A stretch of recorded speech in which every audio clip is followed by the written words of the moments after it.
earlier, knowing they're going to blame fake news on the Russians, which they're going to blame on Trump. December 15th, 2016.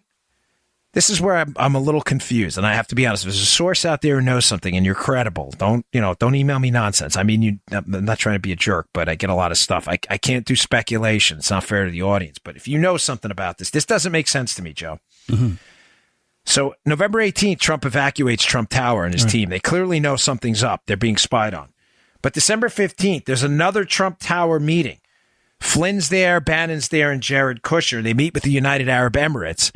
This is the meeting that Susan Rice uses as an excuse to unmask a lot of Trump administration officials because the Obama team wasn't told by the UAE about this meeting. Let me be clear on this. Right. United Arab Emirates comes to the United States. Obama's still the president. It's the transition now, Joe. Trump's the president-elect. They don't tell the Obama team. The Obama team, with nothing illegal about that, by the way. The Obama team's pissed off. The Obama team uses that meeting at Trump Tower to then go and unmask various officials on the Trump team and spy on them.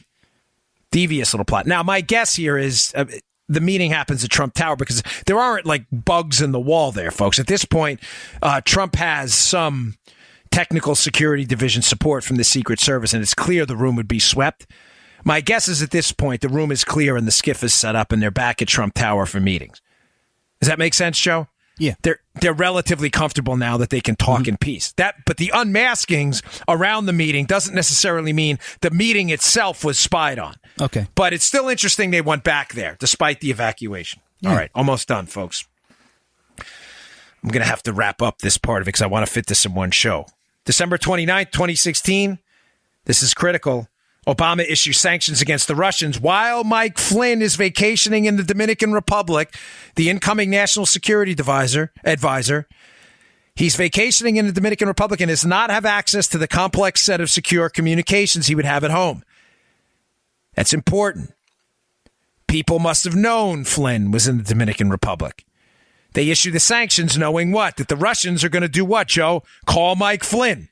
A call that is subsequently recorded in transcripts with Mike Flynn and then use against him as evidence to prosecute him, despite the fact that the FBI interviews him on January 24th and later says, as Jim Comey stated, they believed he was telling the truth about his conversation or lack of knowledge about the conversation about the sanctions. As I said to you before, Flynn is on vacation in the Dominican Republic.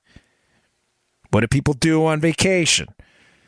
Maybe, they're vacationing and they're having a good time and relaxing. Maybe they don't remember all the details. It's important.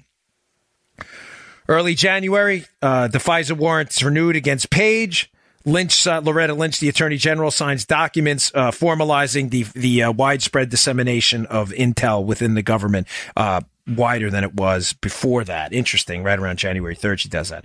January 5th, 2017, the infamous By the Book meeting occurs at the White House between Obama, Jim Comey, Susan Rice, and the vice president. A meeting later memorialized in an email Susan Rice sends to herself just minutes after Trump is inaugurated, where she claims Obama told them to conduct this investigation, quote, by the book. Interestingly enough, the next day after this January 5th meeting at the White House about the counterintelligence investigation into Trump, which Susan Rice felt the need to send an email to herself about, maybe covering her butt. The next day, Comey heads up to Trump Tower to brief Donald Trump on the dossier, but tells him it's salacious and unverified.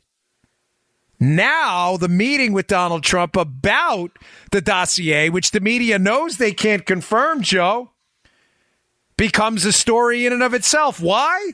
We may not be able to confirm the dossier, but now we can confirm they met with the dossier. Genius. January 5th, folks, Obama meets with Comey.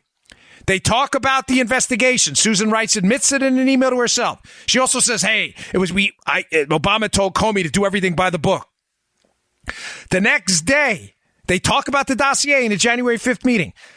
The media needs to get a hold of the dossier, but they can't print it because they know it's bull. The following day, Comey meets with Trump. What a beautiful, elegant setup. Hey, there's this dossier out there that's salacious and unverified. BuzzFeed, hey, we can report on the dossier. The FBI director told them about it. And by the way, here's the dossier. Here's everything it says. Nice job, fellas. You guys are amazing.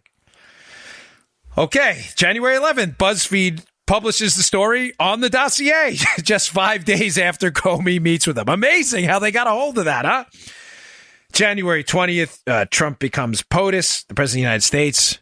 Just days after that, the head of the British spying intelligence agency, the corollary to the NSA, the GCHQ, Robert Hannigan, steps down. Steps down almost immediately and unexpectedly after CNN had reported that the GCHQ was, in fact, spying on the Trump team. He resigns right after Trump is elected. Again, just another convenient story there. The same time, again, September 2016, Manafort, they talk about Manafort being wiretapped. Sorry, I didn't mean to throw you off there. I have some side notes here.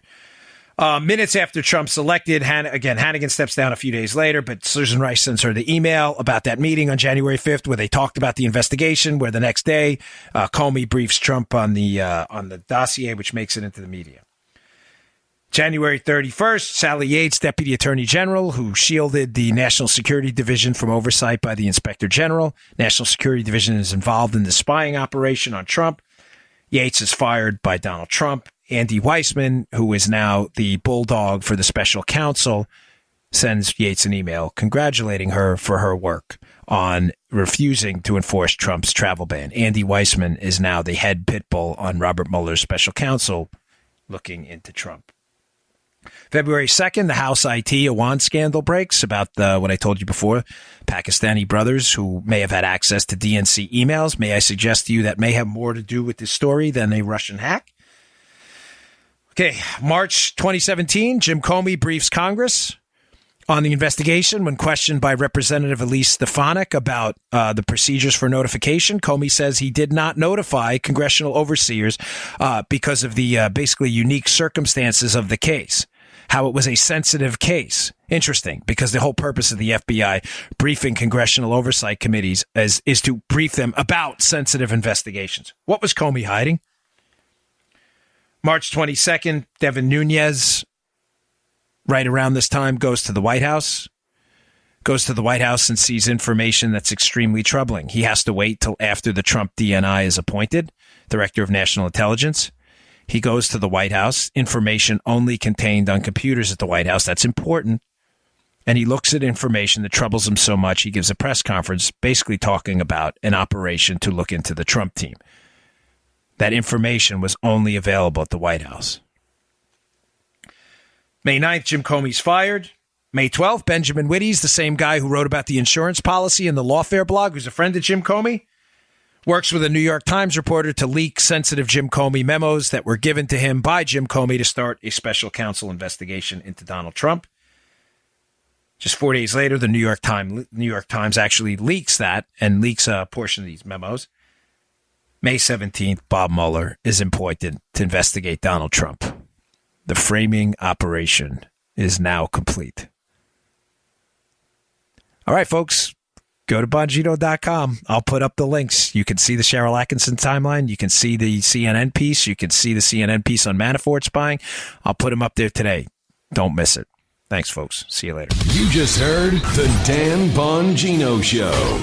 Get more of Dan online anytime at conservativereview.com. You can also get Dan's podcasts on iTunes or SoundCloud. And follow Dan on Twitter 24/7 at DBongino.